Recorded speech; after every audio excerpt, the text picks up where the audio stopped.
Don't miss any content. Don't forget to subscribe and click the notification bell. Back to Sahara football. It's a fine morning here. We're still in the Christmas festivities. Christmas Day and Boxing Day are all over and it's back to the grind, guys. So I'm going to bring the performances of Ghanaian players abroad this Boxing Day. We all know the Boxing Day competitive fixture is always going on.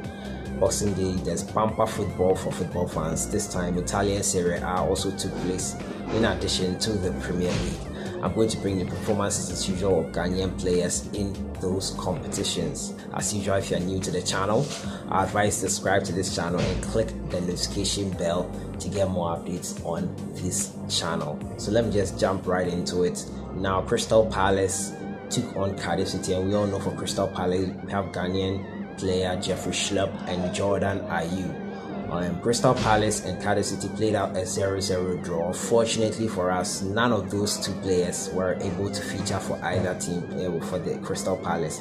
Jeffrey SCHLUPP and Jordan Ayew were unused substitutes in this game.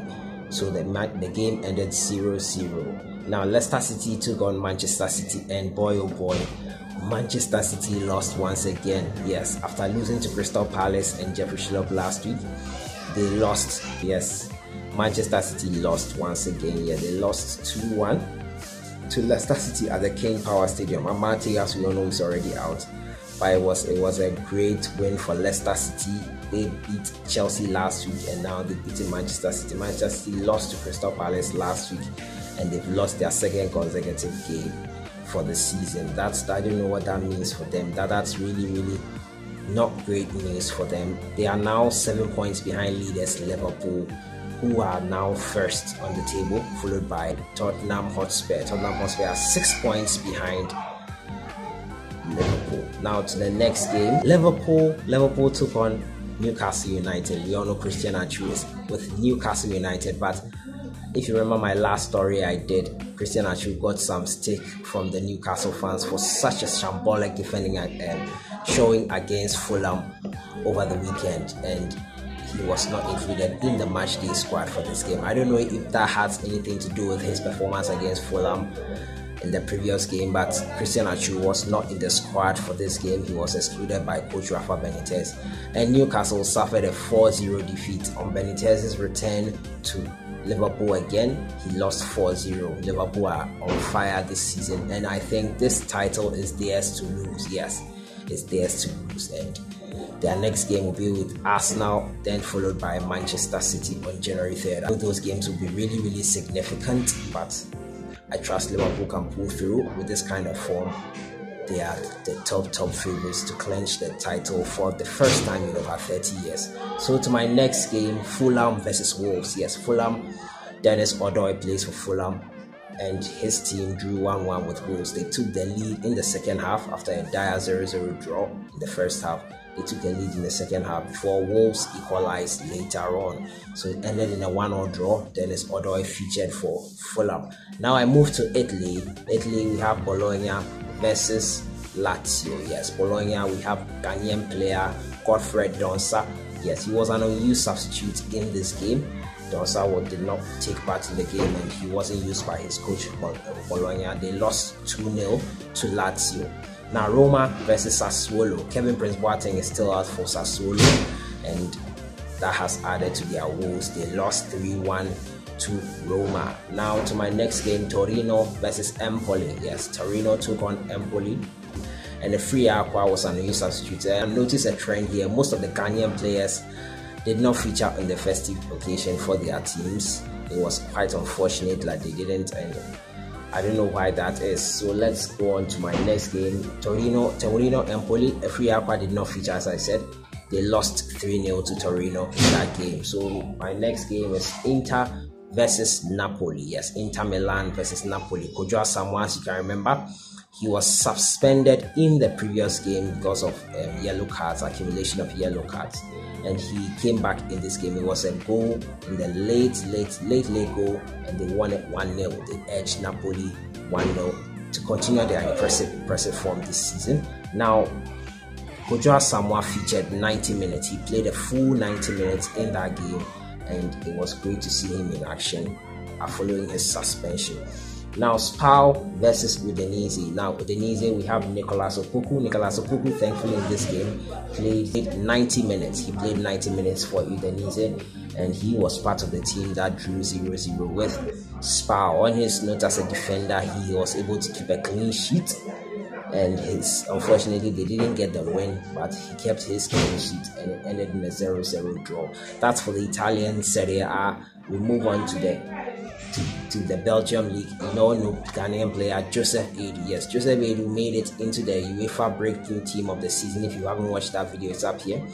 And Joseph Edu has been impressive. He's 23 years of age, and he's a budding young footballer for Ghana. I think he'll do well in the Black Stars, and he will be someone to look at in the coming future. Now to my next story. Joseph Edu, his team Genk in Belgium won 3-1 against Gent. It was great to see Joseph Edu in action. He played a full 90 minutes in defense. Unfortunately, he couldn't keep a clean sheet in that game, unfortunately, but they won the game nonetheless. The win, I think, is paramount over his personal clean sheet. So I've been bringing the performance of Ghanaian players abroad. I think I missed a few. Hudson-Odoi for Chelsea versus Watford. Hudson-Odoi made his debut for Chelsea versus Watford yesterday, and Eden Hazard was the star of the show. He scored 2 goals, and the game ended in a 2-1 win for Chelsea. Hudson-Odoi featured. He was substituted later on in the game, but he featured in that game. So that has been it for today, guys. I will bring you the performance of Ghanaian players abroad. I'll be reviewing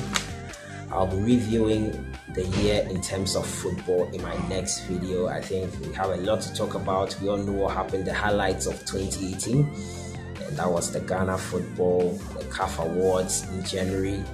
There was a CHAN competition earlier this year, the new deal for the Ghana Premier League, and all those amazing things. Then in April was the Commonwealth Games, the visa saga, the 50 journalists that were deported.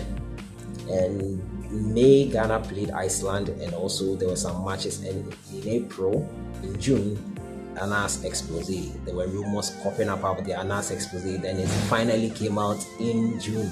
Yes, Anas expose came out in June, and that was what led to the collapse of Ghana football and so many other stuff. In July, there was still no football. Football was in a limbo, and we didn't know what we were going to do. All the Premier League clubs were in a limbo. There was no football to look forward to. In August, FIFA threatened to ban Ghana. In September, there was a FIFA ban on Yantichi, and the AFCON Women's Cup of Nations that we hosted, Nigeria eventually won Ghana's friendlies, the Under-17 Women's World Cup, and the Under-20 Women's World Cup, and all those amazing things. Cameroon being stripped of the African Cup of Nations. So many amazing things happened in this year that I'll be looking at. I think this year has been a year of, we focus much on women's football. In terms of Ghana, we focus much on women's football, and we can talk about the World Cup, how electric it was. The World Cup was an amazing tournament. I really enjoyed the World Cup. France were eventual winners. Unfortunately, Ghana couldn't make it to the World Cup. France won it. Pogba and co, they won it. Africa could not make it through to the groups, out of the group stages, into the knockout phase. For the first time, I think, in over 20 years. Yes, it was quite unfortunate. The Black Stars couldn't feature there. So I'll be looking at that in my next video. We'll be looking at that women's football Under-17 and AFCON Women's Cup of Nations. Yes. So that has been it for today, guys. How has your holiday been? What are the highlights of 2018 for you? What has been the highlight of 2018 for you? And share your thoughts in the comments box, and let me know what you guys have to say about 2018 so far. I will bring you the review in my next video. I'll see you guys in the next one. Have a great end to 2018. Hope you do all the things you wanted to do in 2018.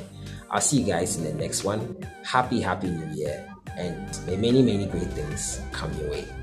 Enjoy.